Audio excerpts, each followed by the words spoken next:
mail-in, in-person, or tabulators are the four that may be considered what might work best for them, but I don't have a good understanding of what a tabulator is. So if you could just expand on what an actual tabulator is. I think I'll just jump in, Madison.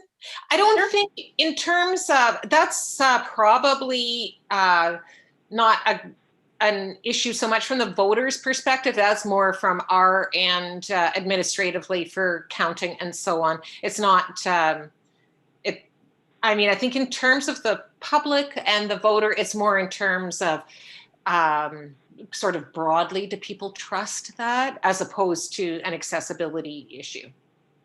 Okay, thanks. Do you have anything to add, Madison?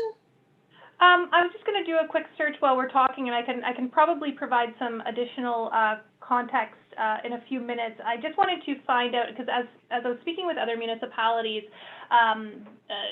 specifically for their advanced voting, they do have some, it's an accessibility kit that comes with the tabulators that may provide wider options. And I just wanted to see if I could pull that list. I don't have it in front of me to see if there's anything in addition to what we were already using that that we could discuss. But I don't know if anyone else has any experience at the provincial level of using one locally. I know I understand not all of the voting locations had the tabulators, but I would be interested in that if anyone does have any experience with using them. Nope. And yeah, I'll as we're discussing, I'll see if I can pull up the information from one of the other communities that provided me some information on them to see if I can find out what the toolkit or what the accessory includes. But it is, sorry, I can explain what it is. A tabulator, like it's an optical scanning machine. So the way you would go in, if you went into a voting location, you would still receive a ballot. You could receive a ballot and you could mark it and put it into the machine, and it would scan the machine, and it would scan to see if the markings, you would mark it in a certain manner, and the machine would scan it and say, yep, you've selected your, you've made your selections, and you accept the ballot, and it goes through, and then it keeps a tally throughout the day, that when voting closes, you get a printout, and there's a memory card that's inserted into the tabulator with zip ties and security features, so to prevent any kind of anyone touching it or trying to manipulate it or anything like that. And then at the end of the day, you would take those memory cards back to a central location and put them into the system, and it would generate the results. So it is a machine that basically is counting as people go in. And my understanding is that there is audio components, and then I want to say like a sip and puff option as well. I'm not familiar with that myself, but that was one of the things that as part of the tabulator that you could get as an accessory kit. But yeah, it reads it. So, and the other thing about tabulators is if a person made an error or marked in a spot that the optical scanner didn't pick up, there's an opportunity to make corrections, or, that ballot would be spoiled and you would get a new ballot in case it was marked incorrectly or not in a way that the optical scanner could read. Or if you intended to put it in that way, you could accept it that way as well. So there is an opportunity to make sure that the ballot is cast in the way that you want it to be cast, and to reduce the amount of spoiled ballots at the end of the day. And I know that the province had piloted it. I'm doing some research right now on the outcomes of that, and I know they've produced some documentation, and hopefully I'll find some insights on the use of tabulators. I know a number of municipalities across Ontario do utilize them, especially for municipalities around our population size. So it's one of those things that we're looking at as a process efficiency, and if there's additional accessibility options through the use of the tabulators, I think that's also important to note. Does that help? Sorry, Yeah. Yeah. Thanks. Okay. Thank you. Thank you. I understand it now. So you are still filling in a paper ballot, but then you would put you as the voter would insert it into a tabulator? Yes, there's a secret. My understanding is there's a secrecy envelope that you would put the ballot in, and then you feed the ballot into the machine. So we still, like anyone who's at the tabulator machine, still wouldn't be able to see your ballot. There's a secrecy envelope that goes in and it gets fed through. And I'll have to get some demonstrations too of the other options that are available. But I'm going to try to pull them up right now and see if I can find some additional information on that particular accessory kit. Okay, thanks, Madison. Thanks.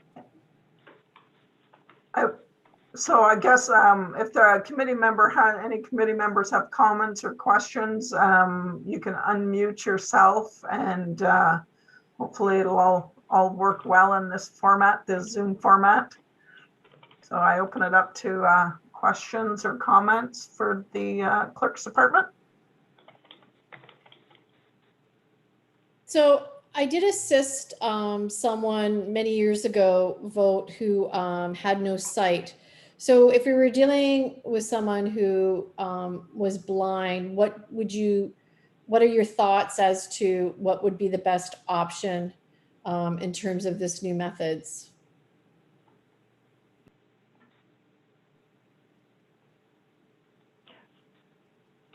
Which method, Councillor Vazuela?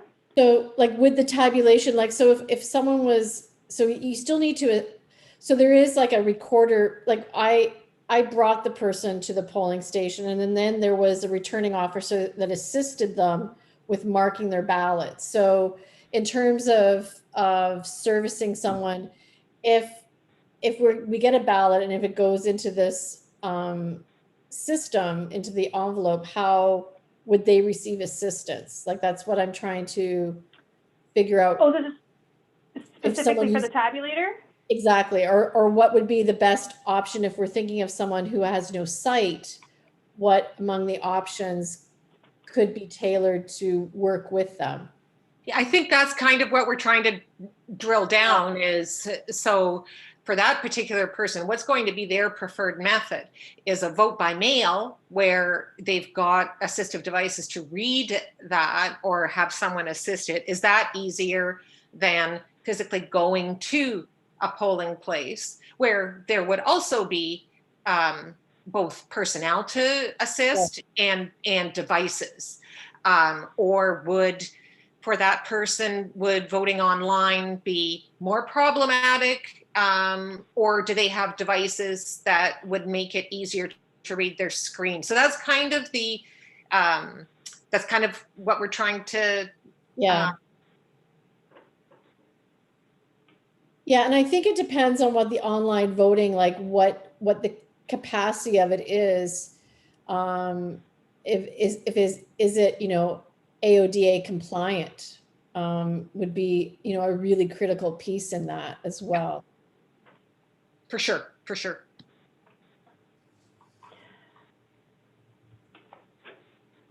Because I guess what we wondered from the Accessibility Committee's perspective is the traditional paper ballot manual count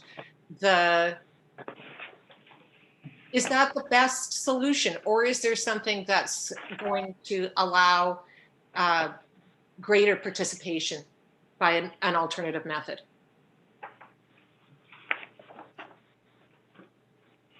I think a couple of years ago, it's Carol. Can you hear me? Yes. Yes, we can, Carol. Oh, okay. I think a couple of years ago, if I remember correctly, when it came to voting, did they not send somebody to your house if you're visually impaired? Yeah, we did have a component in the 2018. We piloted a program where we had sort of a roving ballot box that we had a deputy returning officer and voting clerk. Folks would register, and then that ballot box, those folks would bring the ballot box to the individual's home, and for any number of reasons. And my recollection is we did not ask people to identify why they wanted it. We went on trust that if you asked for the ballot box to be brought to your home, we would do so. And we got a lot of really good feedback about that. It was considered quite a success. Because when it comes to vision loss and blind and all this here, everybody's got different personalities. No two people are the same, okay? Now, some vision challenged people I know would rather go to the polling station. Some of them would rather do it online. Not all of them know how to use the computer.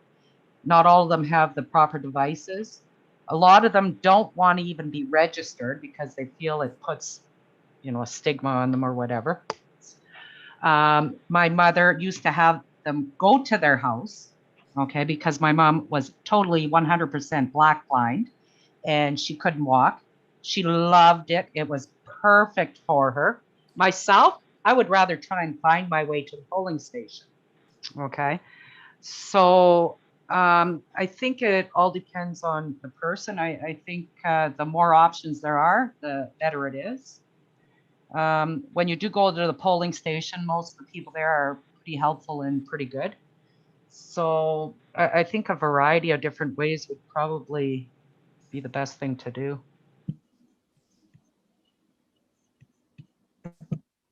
No, thank you. That's great feedback. I made some notes there. If you see me moving around, I'm just, I feel like I'm just, Zoom's interesting on when you're conducting meetings, so. Yeah. No, that's great. I did make some notes there. I appreciate that feedback.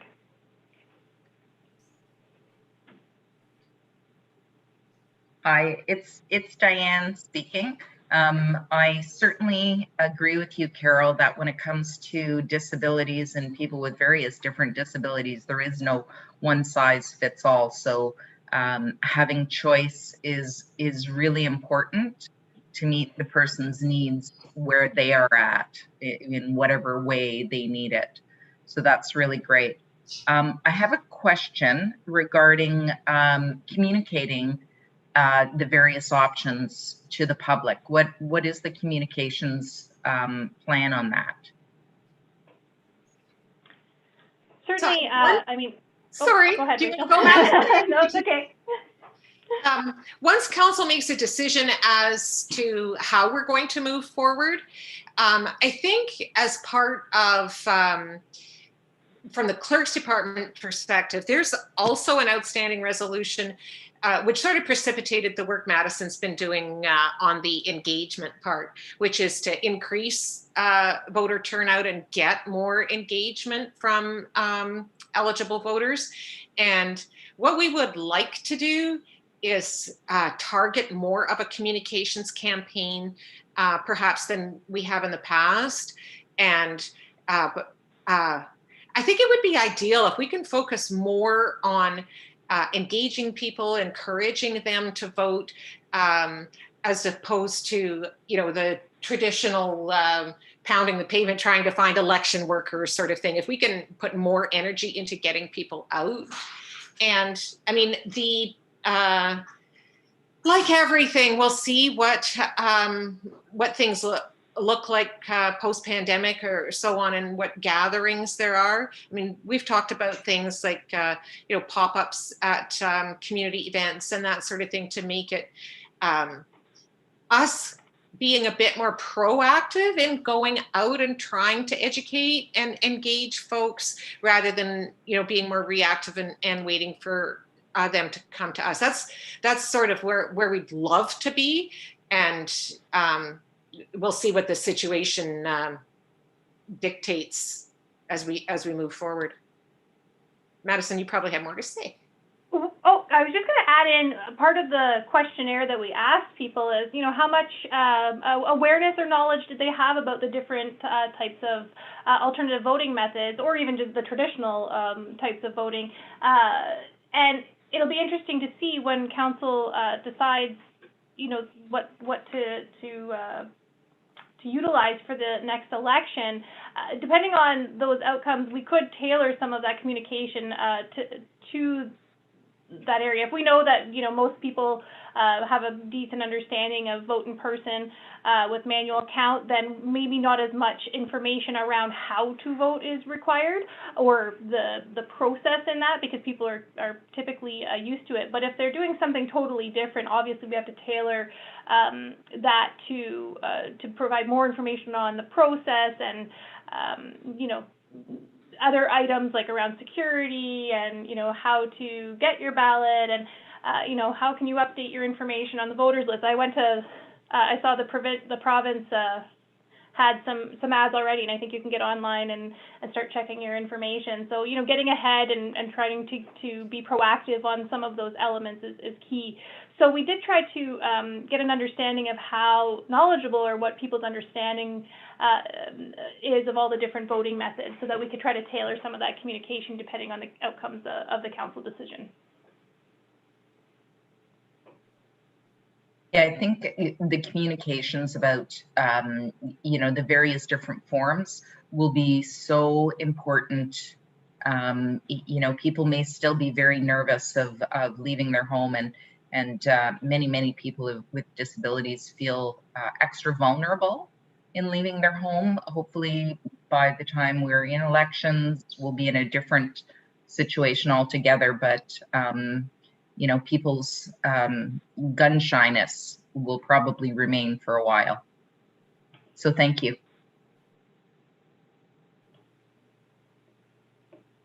Yeah, that's a really good point. And, you know, it's part of the, I think what council's going to have to struggle with to a certain extent, because as much as the election isn't happening until October 2022, but we're still going to have to do any procurement and so on into, you know, this summer, fall. So I think council's going to have to make the decision based on the information that they have in June of 2021, as opposed to what they would hope it would look like in October 2022, which is a tough spot. Shannon, you had a comment? Yeah, with regards to the different methods of voting, whatever methods end up being chosen as what's going to be used, I think it's very important to make sure that if people have a question, like if online is one of the chosen things, that there's some sort of way that if people have a question when they're trying to vote, that immediately this question can be answered, that you don't have to sit or wait around for somebody to call you back and potentially something get messed up. Like myself, for example, I really like doing things in person because I'm able to ask my questions right away and get an instant answer. Whereas I feel if somebody had a question in the middle of an electronic process and didn't get an answer right away, they either may goof up unintentionally, or they may not complete the process because they need to wait too long in order to get the feedback on whatever it is they need assistance for. No, that's great feedback. Thank you. Yeah, I've definitely made a note about that, and I know Rachel might be able to comment further on it. We typically have people on site to try to answer in a traditional style. So I think we would have to look at that kind of system for any alternative voting to make sure that we cover those things off. So that's great feedback. Thank you so much. Yeah, I think what I would envision is whatever process it is, that there would be, so say for instance, if it were vote by mail, I think that we would want to set it up so there are opportunities for people to come, as much as that's designed, that you get it in the mail, you fill it out, you put it in the secrecy envelope, put it back in the mail. I think there would still be a large proportion of people who like the idea of going and actually seeing it put into a ballot box. So in a case like that, what I would like to see is that we'd have boxes securely at various places in the community, or for a specific time period at the Civic Center, so that people could go and physically put that kind of a ballot into the box, or for instance, online. So you could go to a kiosk at these places and, you know, do your online voting, and that there would be assistance available to help with whether it's filling out a mail-in ballot and what components are required there, whether it's assisting on the screen, that sort of thing. I think that it's critical for whatever is chosen that there be human beings there to help where requested. And I would like to include it as part of our recommendation to council that whatever, if they decide on an alternative method, I like the idea of keeping the vote from home team for the same reason, right? So if somebody finds it too onerous to leave their home, that the vote by from home team can still come and say assist with an iPad if it's online, assist with a phone in if that's what it is, or assist with filling out a mail-in ballot. I think that's critical to the customer service element. This is Derek. I got a question when I can, if nobody's has any. Go ahead, Derek. Okay, my question is that when we used to go out to canvass on behalf of a candidate, I found out pretty much that if people move out of an apartment building unit, the next person that lives there doesn't do like a change of address. So we're going up to these apartments, we're knocking on doors, and the candidate's asking for the person that lived there, maybe lived there before the new person that came in. Is there any way that we could, if people go door to door, that we have an updated list of who's in apartments? Can we make that a thing? I'm sure Councillor Bruni would have something to say with respect to this. Because Councillor Bruni has asked at council about the accuracy of the voters list, and it is, I'm going to say, a perennial problem, and it gives the candidates almost as much headache as it does the clerk's office, as it does the voter. And I'll be frank, the quality of the data that we get is not very good. We do have a lot of, clerk's office goes through and deletes deceased voters from the list.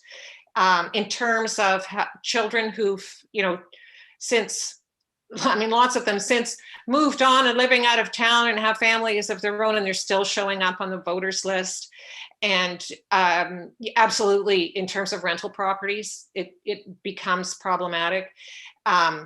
We are hopeful that for 2026, once the Elections Ontario blends with our list in terms of maintenance, that we'll have better quality of data. Unfortunately, for 2022, we're still going to be dealing with MPAC data. And in fairness to MPAC, maintenance of the voters list is not their primary role, and I'm not sure that how crazy they are about having that responsibility as well.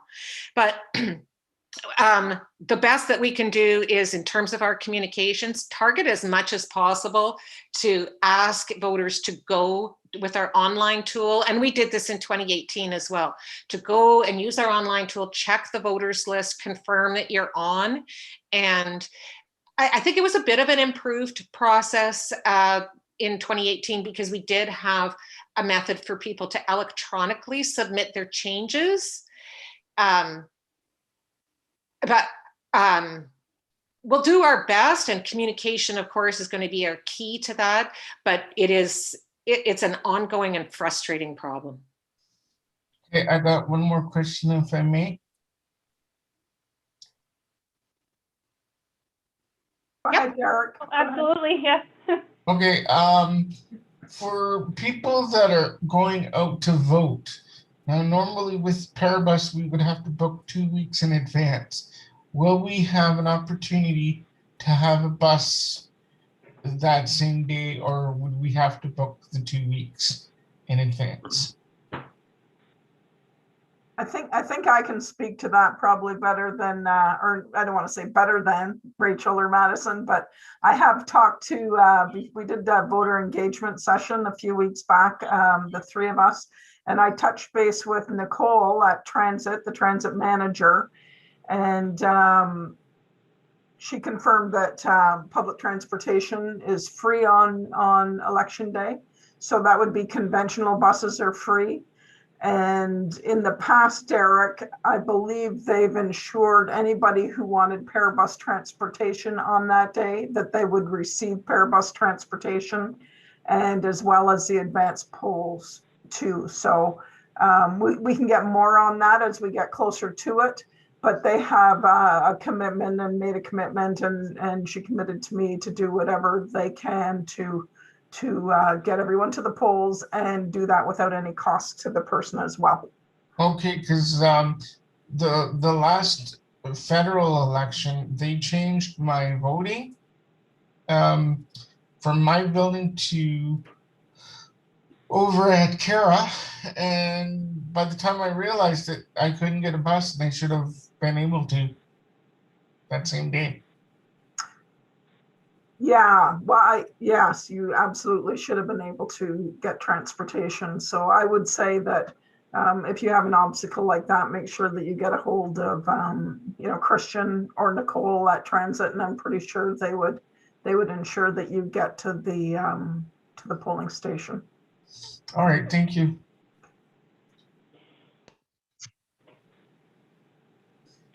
It's Carol. I do have a question. I'm not really sure how they're going to do it in person this year with the pandemic going on, but something I've noticed the years past, when you go in person, you go to the desk, they ask you your information, and there's been a few times that I've been there and there'd be a few people ahead of me, so you're standing in line for a bit.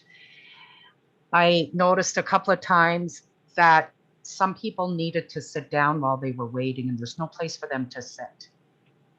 That's the same as even when you go to the clinic or whatever. There's always a lineup, and you got to stand. Even the grocery store, there's always a lineup. Some people can't stand that long. Is there, and I'm not sure how they could do it, have a little section where certain people can just go in that section, where they could sit down until it's their turn?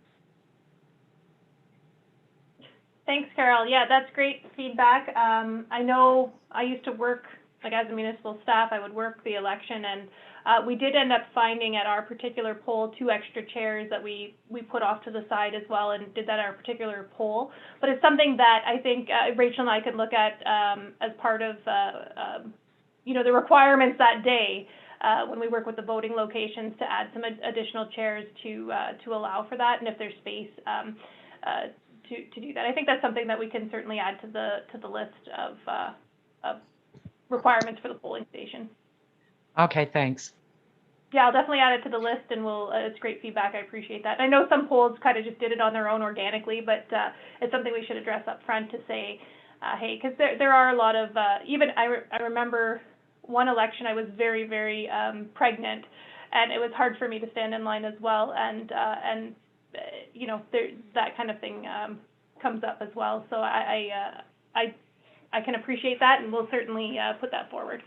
And they wouldn't lose their place in line if they sat down. No, and certainly we have city staff kind of at the front. If it was in person, this is all. If it's in person, there's usually city staff that kind of facilitate the lines, and there's different staff that deal with different things. Typically, there's 2 point people at the front who kind of try to navigate and get people where they need to go. It depends if we use in-person manual count or tabulators as well. So the actual physical location might change a bit as well if we go with tabulators, because you won't have necessarily the exact same setup. But certainly we can make we could have some discussions around having sort of a waiting area. And who knows, with Algoma Public Health Guidelines, we would need to ensure that we still maintain those as well. So. Perfect. Thank you very much. I've added that to points here. Okay, thanks. Margie, did you have a question? Thank you, Nancy. I guess a question to Rachel and to Madison regarding the provincial government. Have they been doing anything? Because their election will be shortly after ours. Are you following any of their guidelines, or have they provided anything? They're before I'm us, I believe. I believe they're in June. June. Yeah, and I've been trying to mine information to see if we can figure out, you know, what kind of discussions they're having, because it's the same issues. Madison, do you have further info from your analysis on? I didn't find anything like on the Elections Ontario website in terms of how they might, what alternatives they might be considering. I don't know whether you've had conversations. Not at this point in time. Everything I've been reading is just sort of articles out there. I was reading the one this morning about a bill. I want to get it right. I think they were discussing proposed C-19 around, they're looking at voting periods and things like that, but nothing's been confirmed as far as I understand. So I am keeping an eye on Elections Canada and Elections Ontario and what sort of conversations are happening there, and we'll certainly keep apprised of that. I don't know if decisions will be made by the time we bring it to council. I don't know that for sure, but certainly we'll keep on the trends that are happening with them. And we're also looking at other municipalities across the province who have had recent elections, or the provincial government elections as well. So we're keeping an eye on sort of the outcomes that have happened there and some of the challenges that they've had and the way that they went. So certainly it's unknown for sure with the state of the pandemic for next October, but like Rachel said, we may have to make a decision prior to that, even if the outcomes are or the status of things change next year. And just my last question regarding the northern region, the Sudbury, Thunder Bay, Timmins, etc. Are they looking at this process also, or are we just the first municipality to do so? I think everybody's looking at it. Okay. And I know in 2018, Sudbury went exclusively online, as did Timmins. And as most people know, things didn't go so well. But I think, and this is part of the discussion we've been having with some of our colleagues as to whether, like for instance, with a vote by mail, a lot of cottage country uses vote by mail because they have a great proportion of non-resident electors. And, you know, my question was, is it realistic for a municipality of our size to be looking at something like that? Or would this typically be an alternative method that would suit a smaller rural community? And certainly the response we've been getting is that no, it would fit a community like ours just as well as cottage country. And there are a lot of municipalities in the province that are of our size and larger who are also considering those things, are a hybrid. And I just would point out too that one of the reasons that we thought late June would be a good time to bring the report back is, you know, that gives a few months of procurement time, depending on what council decides. But it's also giving us an opportunity to network with colleagues. The Association of Municipal Managers, Clerks and Treasurers has a conference in mid-June where we expect there to be a lot of discussion around this. And we're hoping that we'll gain some insights that will be populated in that report as well. And as a matter of fact, tomorrow we've got a Zoom call with other municipalities in the Central Algoma area. Now, granted, we would be the largest of those, but you know, from Wawa through to North Shore, I believe that we're going to have a bit of a round table in terms of who's done exclusive vote by mail before, who's done exclusive internet, which I believe Wawa did as well, and what our colleagues in the district are looking at as well. Thank you. And I guess I'd like to piggyback on Derek's comments regarding, Rachel, you didn't mention my name regarding the voters list that comes out when you have 4 or 5 people in the home listed, but only 2 people are living there and 3 are living out of town. So if these people get 5 voting cards for mail-in purposes, we'll say, how would the transparency be? I mean, can the one individual submit the other 3? You know, yeah, I guess that's my concern, is that illegal voters, I guess, if you want to call it that. For sure. And I'm having a bit of bush internet lag here, but I will try. That is still, it's an offense. And as part of so if we're talking about vote by mail, there's a declaration that the voter is swearing that they are the person, and that they've only voted once or whatever. So there is a declaration that they're taking, and people need to understand that that's a criminal offense. It's not something to be taken lightly.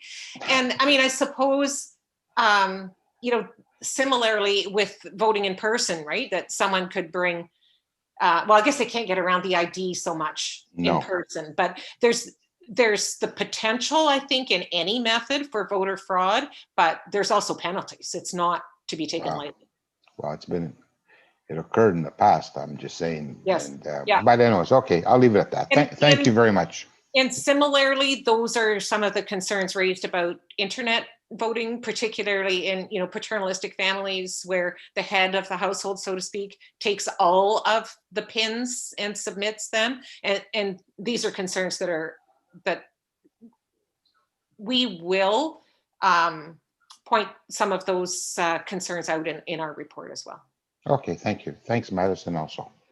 Yeah, if I can add into that one too, I think going back to procedure and process, so making sure that our procedures and processes are outlined and identify those types of situations as well, and what that's the advice we've been given too when changing, if we do end up going with an alternative,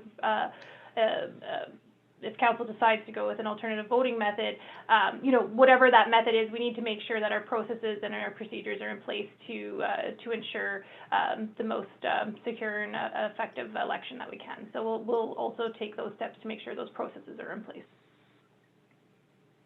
Thank you. A question to our to Mrs. Our clerk. Go ahead, Derek. Okay, Rachel, or Ms. Trzynski. What I was trying to say back there about people, what happens is people either die or they move away from the location. So we got a name of a person that's not at the apartment complex anymore. Do you get a lot of that in your, like, where you go to an apartment? Yeah. In terms of deceased people, we do a cleanse of the list before it's first out, because through our office we're aware of the people who have passed since the last voters list. In terms of people who've moved away, unfortunately, the new tenant doesn't have the legal authority to remove the other person's name. So that does impact the quality of our data. We will accept like a parent filling out a form and asking that their child's name be removed because they've moved away. But unfortunately, the new owner or the new tenant doesn't have that authority. So it does create a bit of it actually skews our statistics somewhat, right? Because we then we think we have more voters. So it doesn't it impacts what our stats are for voter turnout. But you're absolutely right. It's a bit of a problem for us. Thank you. And I got one more question. Go ahead, Derek. Okay, I was just wondering, how would somebody be like, I would like to become a volunteer for the Elections Canada. So if maybe later on after this meeting, if we can send me the link to the voting to help out on voting day. Yeah, we can do that, Derek. This municipal election isn't happening until fall of 2022. So we're about a year and a half away. So, but when that information or when that happens, we'll be sure to get that to you. Okay, because I want to be a volunteer to help other people vote. Like I can't do it physically, but I can at least show them where it is, and Yes. if those officials need some help on the accessibility component, at least I would be there to give them advice. Sure. Thanks, Derek. Thank you very much. I've made a note of that as well. So if I can add, Nancy, if that's okay, I was just looking up the Dominion. This is just an example of a tabulator. I just did a quick Google search. It's not certainly anything we haven't done any procurement or anything. We're not tied to Dominion. I just did a Google search and it came up. But their particular tabulator was saying they have universal voting technology, optional integrated. It looks like ADA compliance. I'm guessing that might be an American or United States ADA, but I imagine similar to AODA, but we'd have to check that. Configurations providing all voters with privacy and independence. Voters navigate an audio version of their ballot and confirm their selections, which are stored electronically or marked on a printed paper ballot. When the ballot marking device configuration, the system uses a library of human hand marks and writing, further protecting voter privacy. So it looks like there's some options. I think that through the procurement process, we would certainly identify the requirements that we would want to have met as part of the procurement process. So we're certainly, if council decided to go with a tabulator option for in-person voting, we would certainly include those details in the procurement process and put it out to all available vendors that procure these machines. There are a few out there. I've been working, trying to get that list as well, just in the event that is something that we decide to go with, or council that makes the decision decide to go with. So certainly that's something we would include in the procurement. But like I said, we're not tied to any particular company. But that was just one I Googled and was trying to get a bit more information for everybody on the call here today. So it does look like there's options there and a few different types. So it looks like an audio version is also available. I did speak to one of my colleagues in another municipality who said that they do a lot of testings to make sure the audio function for their accessibility portion of the tabulators is also she was describing it as trying to be neutral in tone, and there's certain aspects of it that are require a lot of detail and testing and making sure that we provide neutral audio to the company and those types of things. So there are a few more details that need to be flushed out in the event that is something that council decides to use. So I just wanted to put that out there. I was searching a little bit while Rachel was chatting just to see if I could find some additional information, and I hope that's helpful. That's great. Thanks, Rachel. And like always, I don't know if we've got to everyone for comments, but like always, if the committee has any further comments, because a lot of times people think of things throughout the evening or whatever, we certainly want to hear back, because this is, a decision might be made by council to go with one of these methods, or two of these, or a combination of these methods, just so everyone knows. And an election day or municipal election is next year, but these decisions will be made in the coming months. So if there's something that comes to mind after the meeting, certainly let me know or the clerk's office know, and we'll add that information to the report. Was there anything else? I just wanted, if it was possible, I just wanted to sum up some of the main points to make sure I'm taking away what the committee had suggested, but the first point was no two people are the same, so everyone might have different needs. The more options, the better. Communications about the forms is critical, about the form of alternative voting if it's chosen is critical. To ensure that we have someone available for questions during the voting, as for example, if it was an online voting, to make sure there's someone available to answer questions at the time of voting, not later. Parabus availability and working with transit to ensure that that's an option. Seating areas for people to sit in if it's an in-person voting location, and not losing their space in line. And also I've made a note right at the end that Derek would be happy to volunteer, and we'll reach out to him when the time comes to look at some of those opportunities. Is there anything else anyone wanted to note, or if there's anything I missed? I didn't want to miss anything if there was. Great. Thank you, Rachel. Thank you, Madison. And we really appreciate you coming and taking the feedback from the committee. Thank you for your time, and I'm sure we'll be chatting soon. That's great. Thank you for the opportunity. We really appreciate it. Take care. Take care. Okay, well, that went a little longer than I expected, but that was good. I'm glad. And like I said to her, and I'll say to you again, if there's anything that you think of in the next little bit, make sure you get that to me or to them, and all those points are going to be taken into consideration. I see we still have Virginia McLeod and Margaret Hazelton waiting here. I think I had told them we'd probably be about 2:30, but we've kept you. I'm sure you had lots of work to do in the background there anyway, both of you. But we have Justine online. Did you want to start, Virginia or Margaret, or do you want Justine to go right to the getting your presentation up? She could pull the presentation up. Hi, everybody. I hope you're doing well today. Thank you for having Margaret and I on this call. We're excited to share this project with everybody. So thanks, Justine. So we were very fortunate. We were the recipients of a Seniors Inclusive Communities grant for $60,000, which is going to allow us to develop an inclusive, age-friendly outdoor community hub at our Elliott Sports Complex location. You can click to the next slide, Justine. Thank you. So if everybody knows, Elliott Sports Complex is the focus of the project, and the goal was to improve accessibility, functionality, and increase the number of different types of usage that we could do at that facility.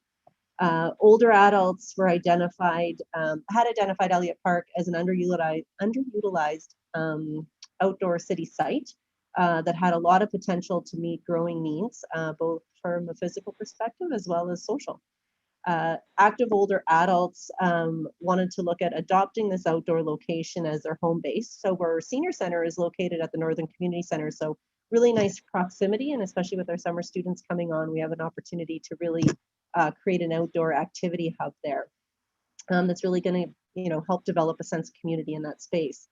Part of the engagement we had with some of our seniors was that we needed to have better amenities at that site. So that included improving the washrooms and making them more accessible, adding a water fountain. So a lot of people are out walking, and being able to fill up their water bottles is also important to stay hydrated.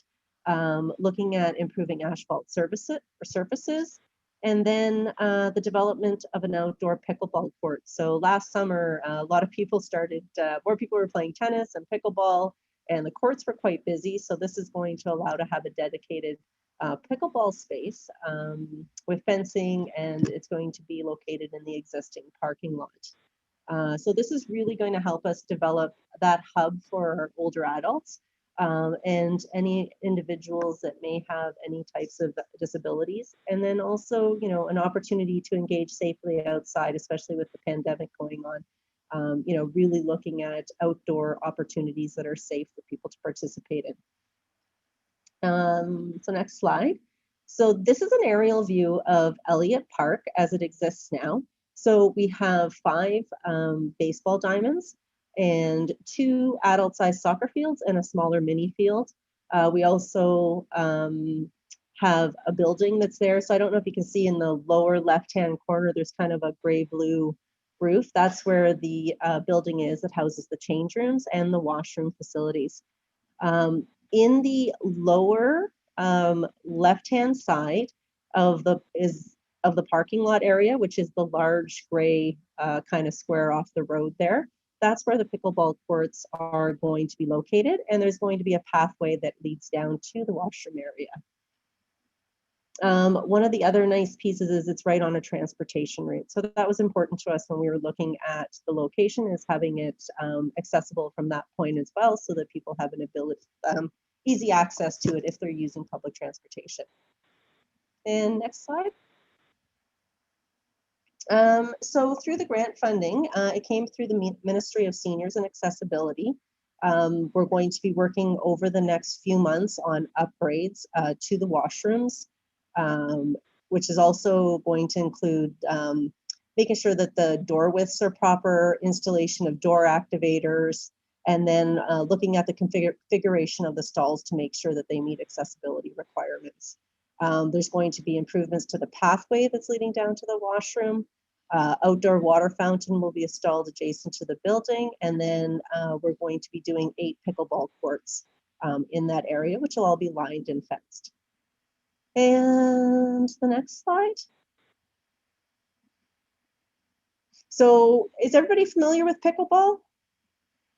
So it is growing like crazy in our community. It is something that can be played by all ages and all abilities. And yeah, so this will be kind of our first dedicated court. Most of the courts now that we have are lined with tennis lines, and then that they also have in a different color the pickleball lines. So they're dual use. So this will be the first space that's actually dedicated strictly to that. And next slide. So some of the objectives, just to give you a bit of an overview, when we submitted the grant, was to look at breaking down barriers in our built environment and improving our infrastructure at Elliott Park and making it a sustainable impact on our community. We also wanted to look at developing an inclusive, age-friendly community outdoor hub. So it's going to be a place where, you know, people can congregate. There's also bocce courts there that are being revitalized. So there's a number of different opportunities for people to go and get different types of activity and play when they're heading to that location. We also wanted to make sure that it was welcoming, accessible, and inclusive outdoor recreation hub in our community. And again, looking at targeting older adults and seniors, because that's going to increase opportunities for participation and socialization. We also wanted to make sure we're meeting the community's needs and the increased need for outdoor play options. We really noticed that there was a lot more people getting out and getting active last summer, and we think that that trend's going to continue as we move into this summer as well. We also have a number of seniors that are looking at taking a leadership role through our Pickleball Association. So we're looking at nurturing those new collaborations and partnerships that I think are going to be formed as we move forward with programming the site. And yeah, just really increasing those opportunities for people to participate, get out and volunteer, make connections in our community, and raise awareness of the different opportunities in the community to participate in some fun activities.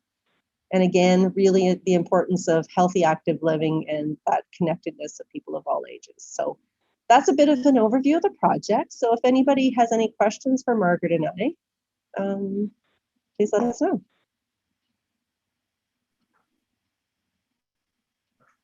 Thanks, Virginia. Diane, go ahead. Thanks. Hi, Virginia and Margaret. Nice to see you here today. I just wonder, when you mentioned, Virginia, about the accessible washrooms, that you'll be ensuring that there's an accessible stall. Is there also an opportunity to be able to provide a separate multi-use washroom? Because stalls sometimes don't meet the needs of some persons with disabilities, physical disabilities, due to the size of say, a wheelchair or the turning radius. Is there an opportunity for that? I believe the existing configuration, so we're working within the existing footprint of the building. And Margaret, you can correct me if I'm wrong. There's the way that it's configured is there's 2 change rooms across the front, which are usually utilized through the soccer facility. And then at the back of the building were the public washrooms. I believe there's only 2 units there right now. So they're looking at trying to reconfigure those units to make them accessible. I don't know if there's anything within that footprint without some major construction to construct a separate facility. But Margaret, would that be an accurate picture? I think it's an accurate description, Virginia, but we actually haven't had a contractor to come down to the site, so we can keep your comments, Diane, in mind and see what could be adapted to better meet the needs you just described. So I'm glad you brought that up. Thank you. Yeah, great. Thank you very much for keeping that in mind, and perhaps for any other projects coming up in the future that can be a specific component of any grant application. That would be really helpful to have that added inclusivity. Okay, well, we'll make note of that too. And then I think too, as you know, in the event that it can't be configured within our current grant funding, you know, I think that definitely lends itself to some other potential applications or future requests to enhance it if it is able to be expanded in that format. We really didn't highlight the age of the building, the existing building there, but it's a very dated infrastructure that we're working with. So we feel we're moving a few steps forward. We just know that there's going to be more that's needed, and we won't forget those additional items that would make it a more inclusive location. That's great. Thank you both for thinking of that. Can I just add a comment to that? Go ahead, Derek. Okay, thank you. Yes, what happens with me is I have a female worker, but I'm male. I'm male that needs services. So what Diane's saying is a family washroom would be sufficient, because you never know if a person with a disability has a female attendant or a male attendant. So when people get an assistant, they may have a female, but the female can't go into a male's washroom. So then it makes it quite awkward when somebody has to go. So if there's a family washroom in that facility, then a male and a female can go if they need to, like whoever's with the individual. Yeah. No, thanks for sharing, Derek. We'll definitely, you know, keep that in mind and see what we can do when we do the site visit. And, you know, as Diane pointed out, keeping that in mind on any future developments as well, or modifications. Thank you. Just wanted to bring that forward. That's a great point, Derek. I think it gives everyone a better understanding too. It's not, a lot of times it's the space you need, because you have some folks have bigger mobility devices, but having attendant services with you too. So it's much like at the roads here, the ones by the pool they're large enough, and they're male, female. So we'll definitely keep that in mind. Is there anyone else with comments? It's Carol. I got a question here. And I'm not sure if I've got this right. Is this the one that's on, I think it's Elliott Road? It used to be Garson's Hill years ago.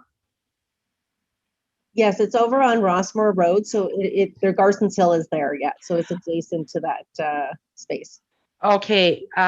Now, okay. So I've got the area correct, but if the road that goes into this park, if you stay on that road, it goes up to the top of the hill, and there's a park up there also. Is this included with this here, or is that separate?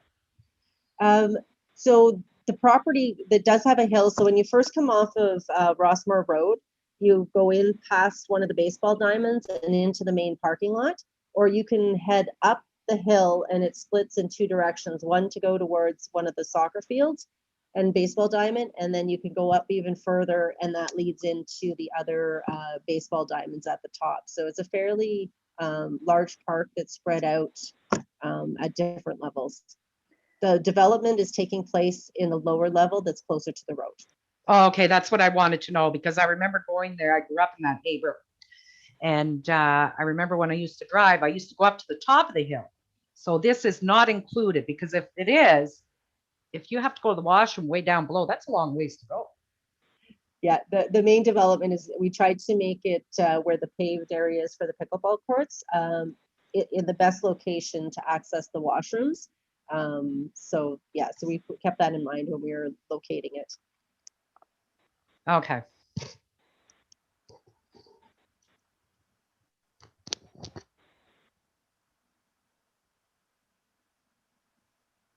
Is there any other comments?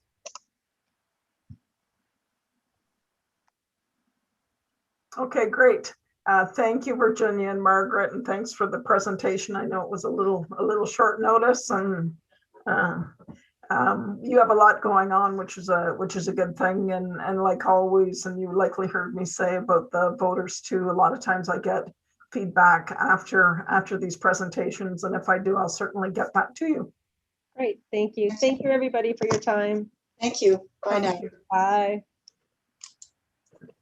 Oh, excuse me. All right, on to agenda item 5.3. I've been chatting with Derek a fair bit lately about wheelchair accessible or mobility device accessible transportation shortage. Derek and I working together, he has a motion to put forward. I'll give a little bit of background. Maybe I'll just go over the points, Derek, and then maybe you can speak to it too. Community Living Algoma used to have buses that provided transportation for their clients. I think clients that used wheelchairs and not, but they were wheelchair accessible vehicles.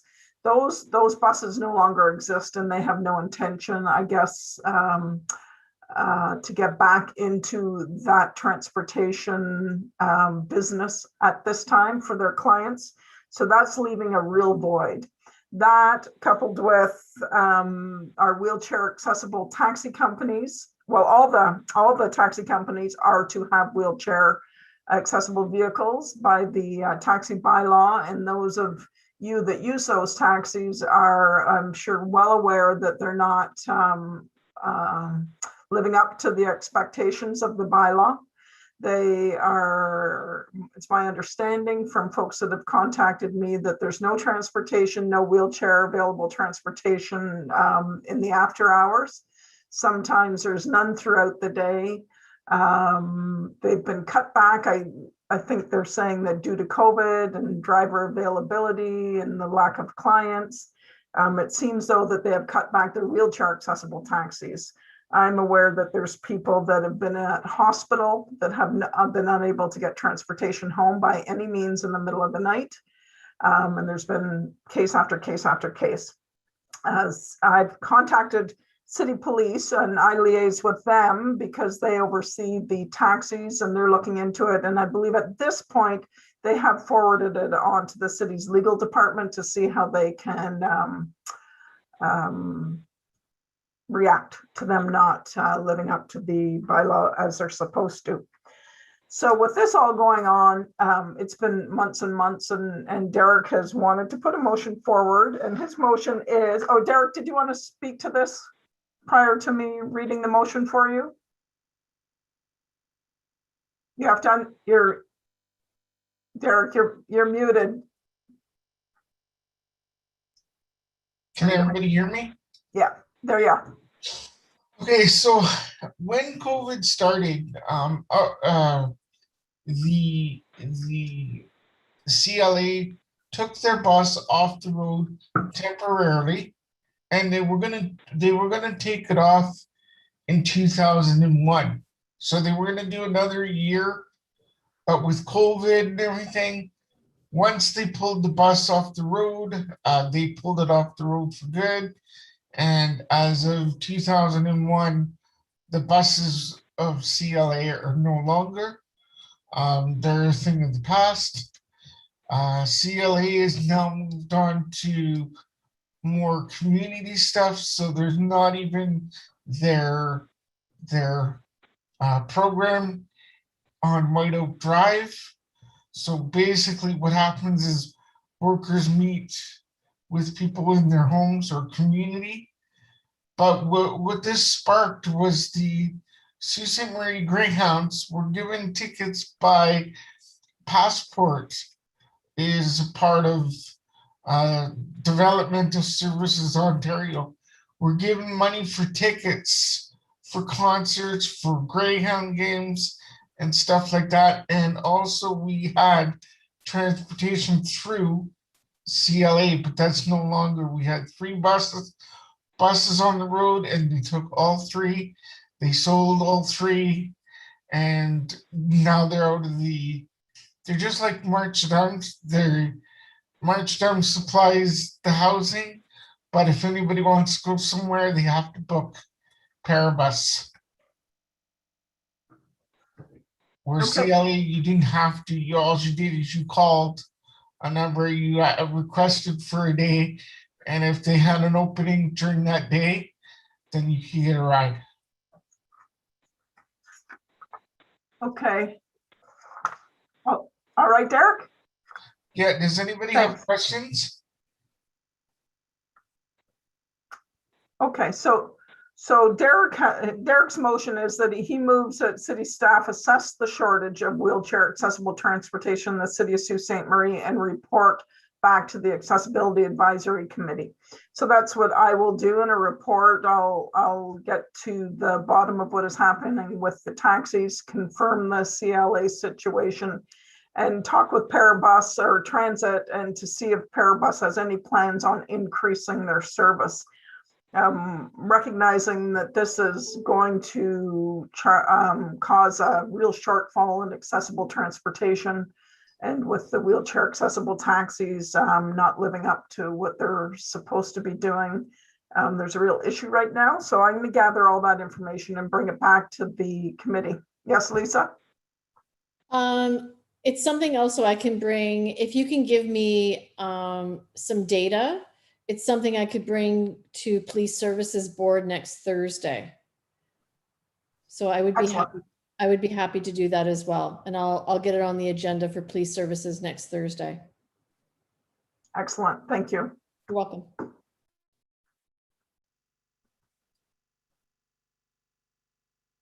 Nancy, there's something I'll talk to you after the meeting. I'm not going to do it online. Yeah. I'll just need a seconder for Derek's motion. Thank you, Lisa.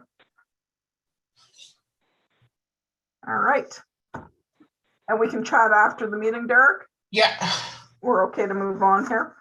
Yep. All right. We've been talking about this autism strategy review, all this information now for quite some time, and we're finally there. We got the documents back. I prepared a report to council, but we thought this information should be seen by the Accessibility Advisory Committee first. So I believe Justine has the documents there that I shared with you. And we'll just bring them up one by one, I guess. Justine, can you bring up the birth to 16-year-old roadmap? The 0 to 16? Yeah. Yeah, thank you. Some of you may recognize that voice of Justine helping me in the background. Justine was from Transit and was worked part of her time dispatching Parabuses. She's now taken over a mat leave with the planning department. So we've dealt with Justine, or I have, over the years with Transit, and now she's a big assistance to me Even more right now. Thank Yeah, you, I've been in Justine. this meeting before. No problem. Yeah, you have. This is a different Yeah, different role. role for you for sure. So these, you can see this one document here. It's Sault Ste. Marie Autism Roadmap for ages birth to 16 years old. This information was compiled after a lot of meetings with a lot of different stakeholders over a lengthy period of time. And then we realized, wait a minute, we need to make this accessible. So this is the final product. The Innovation Center came up with the style and design and used the input from the stakeholders. And then this was sent away to a company actually to ensure that it's accessible for screen readers to be put on the city website. So this information, as well as the other 16 years and older and the services inventory, are all going to be put on the City of Sault Ste. Marie website. They've all been remediated, so they're fully compliant and accessible to be on the website. And they were sent out to you. So maybe we'll just start with this one, and we just take comments if you have any comments on these documents. Or Lisa, did you want to say anything? Did you want to add anything at this point? Sure. The only thing I would like to add is there will be a rollout of the Ontario Autism Program, which will affect birth to 18. And there was a call out for, there's going to be a third party, for lack of a better term, sort of, it won't be the government that's implementing the program. There's going to be a third party company that's going to be managing the Ontario Autism Program.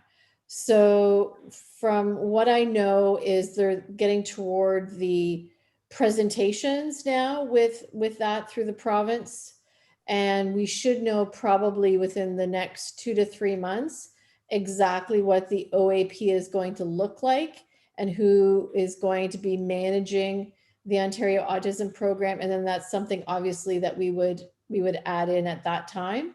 And also I just want to say, keep in mind, these are not all the resources, but there are additional resources on a more expanded list than what everyone just sees here with the roadmap.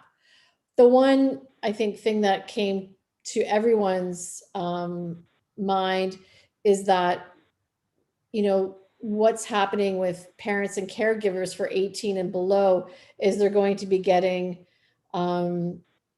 funds that they're going to self-manage, so that we know that there are a lack of private resources through them. Thrive has been changing some of the programming. So we know that there's going to be some changes in that manner. And Autism Ontario has also gone to a more regional approach, and there is a service navigator right now for the North. So I think until we see what's going on with the OAP, we kind of just leave it as is and then update once we understand. As far as adult services go, there's been very little change in that regard, except with Autism Ontario that the service navigator would help with adult programs. And I was part of a presentation through adult programs with Autism Ontario. So I will get that information as to who's sort of overseeing the adult programs. It's all been very virtual, obviously. So that's something that we can add to. And they're trying to get more sort of virtual support groups with adult services. So that's something that we can add as well. And I'll get all the information for you on that. Thanks, Lisa. No problem. So I sent these documents out to everyone, so I hope everyone or whoever would like to provide feedback has the time to look them over. And they are certainly documents that will be changed and updated and other things added when changes come to be, like Lisa just said, in the province. So I don't think there's a need to bring up the 16 and over roadmap, but this is just how we pulled it all together to make it easier for people navigating the system. But we will bring up, Justine, if you could, the Sault Ste. Marie Autism Services.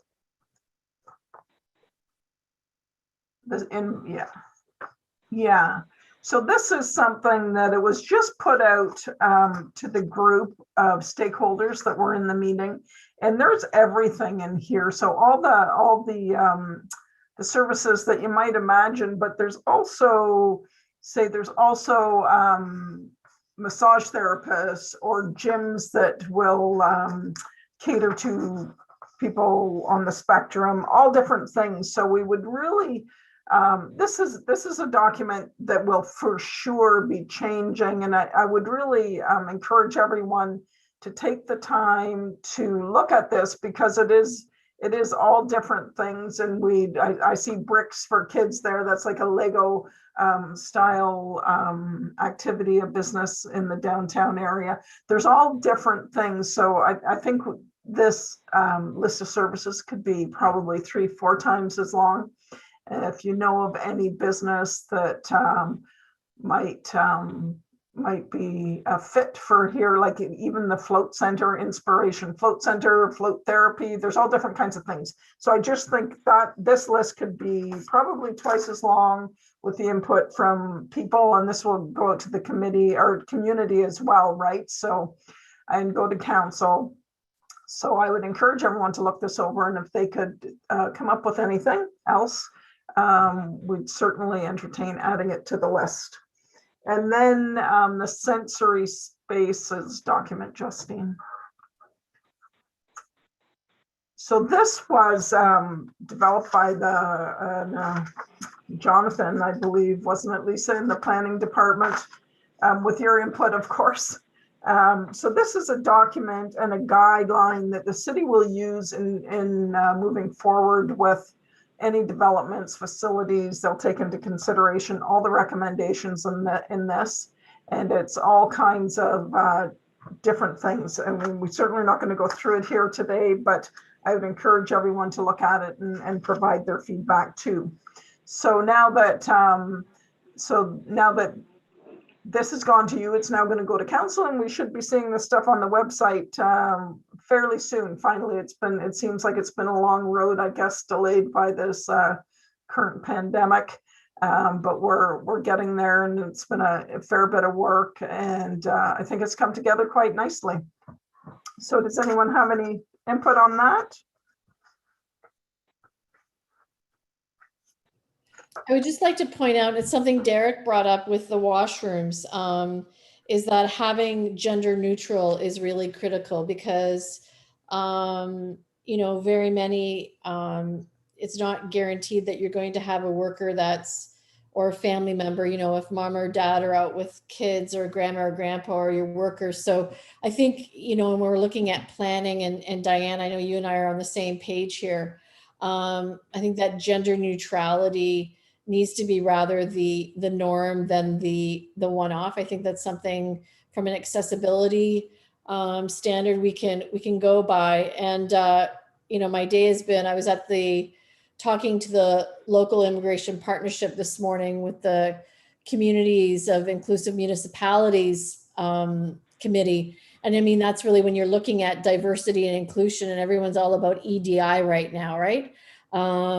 So I think maybe that's something that we as a committee can really aim toward is, accessibility goes beyond, whether or not you have a mobile device that affects your daily needs, but it can be cultural, it can be gender, it can be sensory, it can be, just the practicality of it, safety.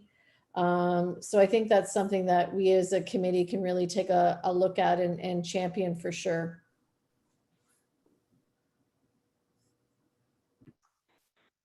Great, thank you, Lisa. Was there any other comments? I'd just like to say, great job. That stuff, the information looks wonderful. It's Diane speaking here. Thanks. Okay, like I said, and this is going to be ongoing. We're going to have maybe regular meetings. We're going to start up with the Autism, the Subcommittee of the Accessibility Advisory Committee, and keep this information up to date. I'm not sure how how often we'll meet or that kind of thing. We'll work that out. But now that we have all this pulled together, we'll keep it going with the subcommittee that we'll get moving on. I just see that there was moving on to the burial removal updates. There's been no, I just received that email that there's been no parking violations in the last month since I last reported. The few that had happened in the year earlier on, they're not happening now because the lots aren't full, but we'll make sure as things open up, and hopefully we're headed in that direction soon by the numbers I see are going down. Hopefully they keep going down and things change, and we'll keep on them and keep on them about the parking lots for sure. And then Diane, the site plan subcommittee report, I saw that you sent that out to everyone. Do you want to take it from here? Sure, thanks. And my apologies for sending that out late. I don't know. I think it's been a busy time of year. Certainly, it is busy in the building industry. So most of the items that we received through the site plan subcommittee are rezonings, and I always look at them and see if there are any implications from an accessibility point of view. I recall only once in a certain subdivision years ago that one of the concerns as far as accessibility goes is that there were no sidewalks in being included in the subdivision. And that was something that we were able to bring forward. But on all of these rezoning applications, there were no concerns, from the accessibility point of view. Generally, I take a look just very quickly at these, and if there's nothing much of concern to it, I just reply back on myself, and there's not a need to meet on behalf of the site plan committee for the rezonings. The one that did come through with a zoning amendment was for the outdoor patios. And I think the amendment had to do with more with fees, but one request that I put in on the response was that that we request, and it is always a request for wheelchair access to all patios, even if via temporary removable ramp, for example, a suitcase type ramp. I've had the experience last summer to go to a patio where they had built a lovely patio in a beautiful shaded area, and it looked lovely. It had beautiful new tables with umbrellas, but while the patio was only raised by, I think, 6 inches or maybe 8 inches, there was no way to enter onto the patio because there was no requirement for that to be done. And they did have an area where persons using a mobility device could sit. It was over in a different section, and it just didn't seem like it was very inclusive to me. So I put in that request. Then as far as actual site plans go, there have not been a lot of site plans. They are starting to come through, but there was the one, it's a new apartment building, 110 Pym, and we asked, or we put in comments regarding universal design or barrier-free design or inclusive design types of elements, and I've listed them here. This is specific to that building. I've got a listing of lots of other kinds of comments, and I try to keep track of that so that it's fairly uniform, the responses, and that it tries to pull things in so that everything is as inclusive as possible. So that was it for this this site plan. Does anyone have any questions, comments?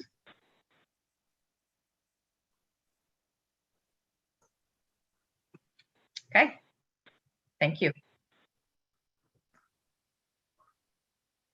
Thanks, Diane. Want to just bounce back to old business for 1 minute. I'm realizing that I didn't put it on the agenda, and that's it was brought up at the previous month's meeting. The tactile warning strips at crossings, and I should have put it on there, even though I have nothing to report right now. I want the AAC to be aware that there's been a lot of conversations with engineering and their standards, their provincial standards that they're to follow, and some input back from the CNIB, and we're working on that. So hopefully by June, I'll have some solid information on that, because I know it was something that surprised a lot of folks, and we're trying to get to the bottom of it. So just to let you know that that hasn't fallen off the radar. We're still working on that. And then I guess that's it. And I thought we were going to go along today after that first presentation and the voter input, going for about an hour. But unless there's anything else, I think we can entertain a motion to adjourn. Just have one question, Nancy, if that's okay. Go ahead, Derek. Can you send to the committee, like, there's some areas in my neighborhood that I see that sidewalks just need repair. So can you send to the committee the department that fixes the sidewalks, and that if committee members had an area that they need fixed, so you call the planning, not the planning, the Public Works. Board of Works. Right. I can certainly send out that information. Excuse me. Also, that can come through me. It can go directly to the Board of Works. I can get you the contact number if you would like. And it can also come through on the city website on the report of barrier. So if there's a section of city sidewalk that's in bad shape and should be repaired, make sure we get that information. Derek can get that to me, but I will send out the email and phone number if you would like. Not in Ward 4, eh, Derek? Yeah. Not in Ward 4. Derek, I've just been texting Nancy. I've been out for several walks to get some fresh air, and she's been sending them in for me. And actually, I was just out for a walk the other day, and I noticed that 7 of the curbs that I've sent to her are marked down to be cut down. So it's working, just going through, Nancy. Okay. That's what I like to hear. I'm pretty happy. I'm glad this is being recorded. No, that's great. That's great. And like, that's part of what we do here, and that input's valuable. And I'm glad you're seeing the markings on the concrete there, Shannon. So I will, though, send that out to Derek if you'd like to contact them directly, or you can also contact me, and I'll make sure they get the information. Okay, because everybody in the building is going to be asking for it, and I provide it for people in the building as well. Sure, I'll send that off to you. All right. Was there anything else? I'm still having a problem with no sidewalk on Pine Street across from Food Basics. It's getting more difficult to maneuver. And I'm not the only visually challenged person in that neighborhood. And it's I just don't know how to push the city to move this forward. So I'll just give a little background. I'm not sure everybody was at, that was when transit was here. That section from Pine Street, we have a television in the background somewhere, but anyway, I'll continue on.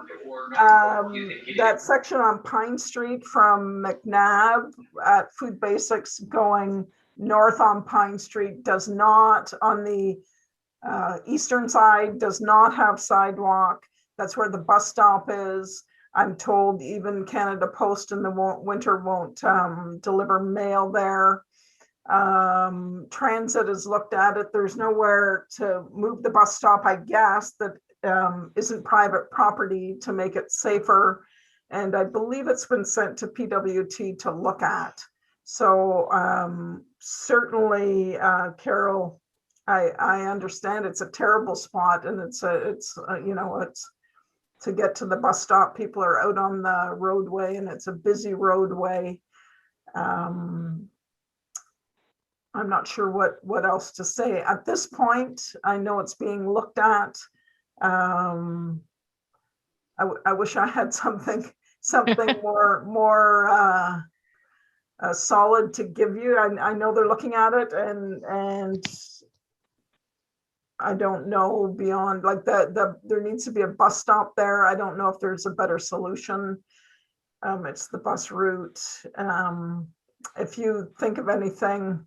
It's even the sidewalk. My son lives right beside that bus stop, and I can't get to his house, especially in the wintertime.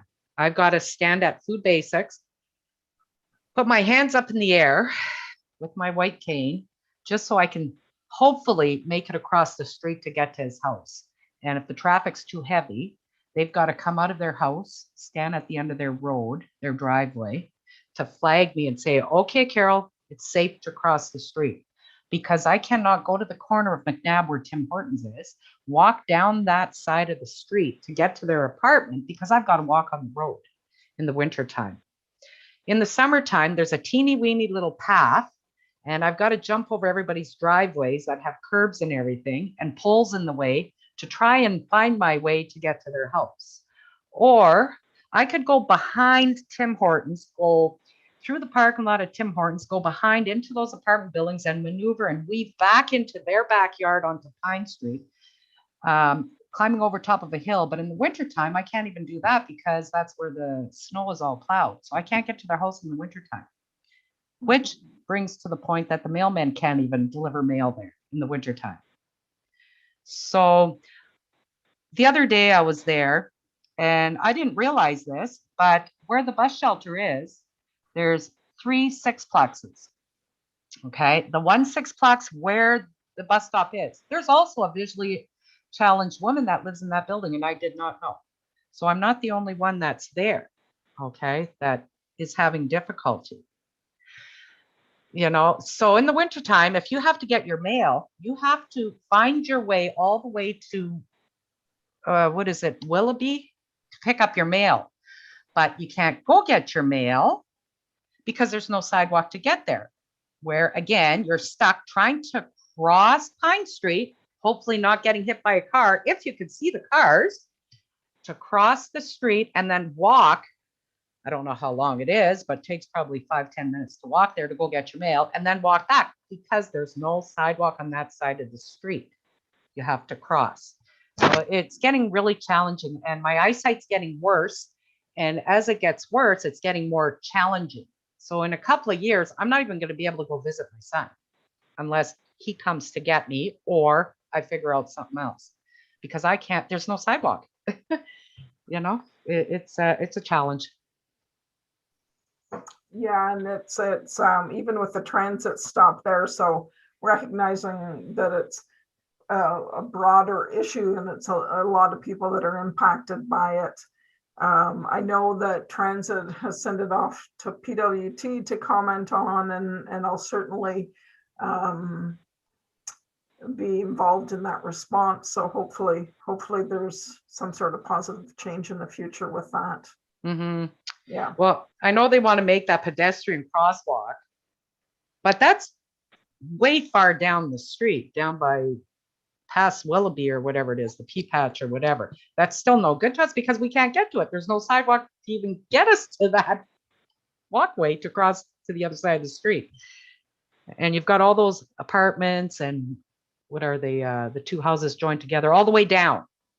You know, they got no way to even get to that. And if you have a wheelchair, you might as well forget that. You might as well bring your wheelchair in the middle of the road, right? Because you can't even do that teeny weeny little path, because I can't even maneuver it half the time with my cane because of all the curbs I have to jump over top. So it's difficult. it is a problem area for sure. So I will when I hear back, get that information to you for sure. I hope it's a positive response. I hope so. Yeah. I hope so. Okay, thank you. Yeah, no problem. Okay, was there anything else? All right, then, do we have a motion to adjourn? Diane? It's Shirley. I'll second Diane, I Okay. guess. All right, thank you, Shirley. So our next meeting will for sure be Zoom, and it'll seem like a short distance because this one was delayed by a week. So our next meeting is June 9th at 2 o'clock, like always, and it will be a Zoom meeting as well. If there's anything anybody would like to have added to the agenda, contact me, and I hope everyone stays safe, and we'll see you all in 3 weeks. Thank you. Bye, guys. See Thank later. you. Bye. Bye. Good night.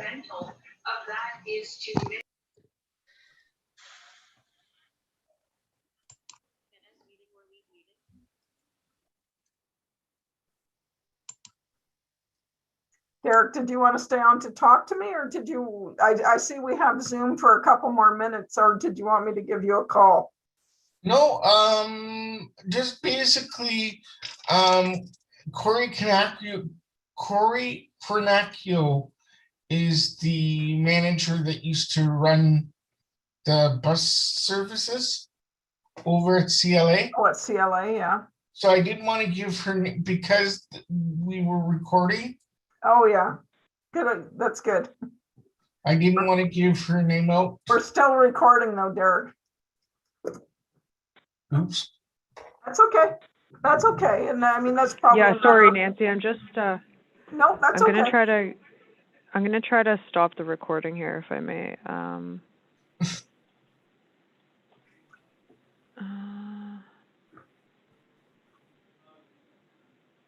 You know what? That's all right. We will. You know what, Derek? I'm going to hang up and I'll give you a phone call. Yeah. Okay. How about that? And thank you so much, Justine, for your help. Everything Yeah, went well. no problem. I think it would be impossible for me to do without your assistance. So thank you. And you Oh, take no care. problem. Take care. All right. Okay. Bye now.